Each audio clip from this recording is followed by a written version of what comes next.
ఈయన బొట్టు పెడతారు ఇక్కడ, చాలా చక్కగా పెడుతున్నారు బ్రహ్మాండంగా. ఓం నమస్తే. ఎన్నాళ్ళ నుంచి పెడుతున్నారు ఇలాగా బొట్టు? 5 సంవత్సరాలే సార్. 5 సంవత్సరాలు. ఏం పేరు స్వామి మీది? అంజి గారు. ఇక్కడే శ్రీశైలం.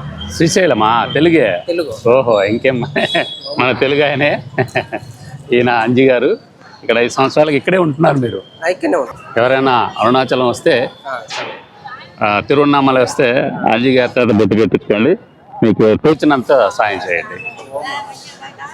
ఓం నమ శివాయ. హర హర మహాదేవ శంభో శంకర ఈశ్వర పరమేశ్వర పరంధామ. ఓం నమ శివాయ. గురువే నమః.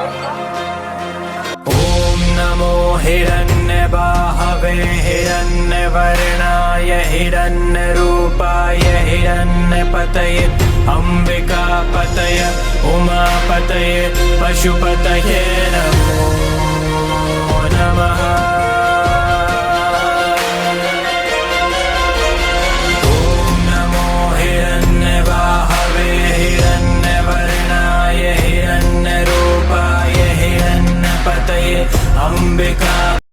ఫ్రెండ్స్, ఇప్పుడు రాజగోపురం దగ్గర ఉన్న ముఖ్యమైన ద్వారం. ఇట్నుంచే మనం లోపలికి వెళ్ళాలి, గుడి లోపలికి. ఈరోజు ఆదివారం కావడంతో చాలామంది ఫ్లోటింగ్ చాలా ఉన్నారు. ఇక్కడ కొంతమంది కొబ్బరికాయ కొట్టేవాళ్ళు కొడుతున్నారు, లోపలికి వెళ్ళేవాళ్ళు వెళ్తున్నారు. ఇక్కడ సెక్యూరిటీ కూడా ఎక్కువ ఉంది. చూడండి ఫ్రెండ్స్, చాలా అద్భుతమైన ప్రాకారం అండి ఈ రాజగోపురం.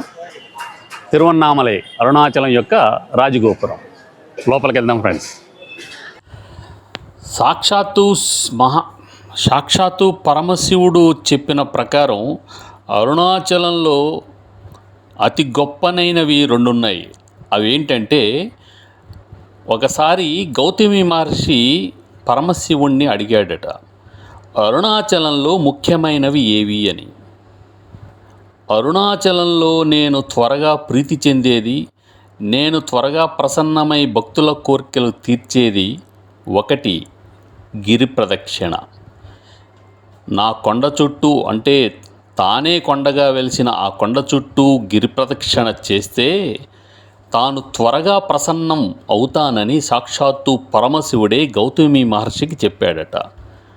అదేవిధంగా ఆ పరమశివుడు చెప్పిన ప్రకారమే అరుణాచలంలో మరొకటి ముఖ్యమైనది ఉంది. అదే అరుణాచల జ్యోతి. కార్తీక మాసంలో కార్తీక పున్నమి రోజున అరుణగిరి మీద వెలిగించే జ్యోతి మరొక శివుడి ప్రసన్నతకు నిదర్శనం. ఈ అరుణాచలంలో గిరి ప్రదక్షిణ, అరుణగిరి మీద వెలిగించే కార్తీక జ్యోతి, ఈ 2 చాలా పవిత్రమైనవి. శివుడి ప్రసన్నానికి త్వరగా భక్తులకు ప్రసాదించేవి ఈ 2 మాత్రమే. మరిన్ని అరుణాచల విశేషాలు, మా అరుణాచల యాత్ర యొక్క మరిన్ని వీడియోలు త్వరలోనే మీ ముందుకు వస్తాయి. వాటితో పాటు మిగిలిన వీడియోల్ని కూడా మీరు ఆదరించాలని కోరుతూ, ఇంకా సబ్స్క్రైబ్ చేసుకోని వారు మా కష్టజీవి వ్లాగ్స్ ఛానల్ని సబ్స్క్రైబ్ చేసుకోండి, లైక్ చేయండి, షేర్ చేయండి, కామెంట్ చేయండి. అదేవిధంగా పక్కనే ఉన్న గంట గుర్తుకి మీకు తెలుసు కదా. ఓం నమో హిరణ్యబాహవే హిరణ్యవర్ణాయ హిరణ్య. అందరికి నమస్తే పెట్టి చెప్తాన్నా. ఈ వీడియోకి ఇంతవరకు చూసిరంటే మా వీడియో నచ్చినట్టే కదా. మళ్ళా అందుకే మా కష్టజీవి వ్లాగ్ ఛానల్ని సబ్స్క్రైబ్ చేసుకోండి. మళ్ళా గప్పుడు మాకు మరిన్ని మంచి వీడియోలు చేయడానికి తాకత్తు వస్తుంది. గట్టనే మొత్తుకుని చెప్తాన్నా. పక్కనే ఉన్న గంట గుర్తుకే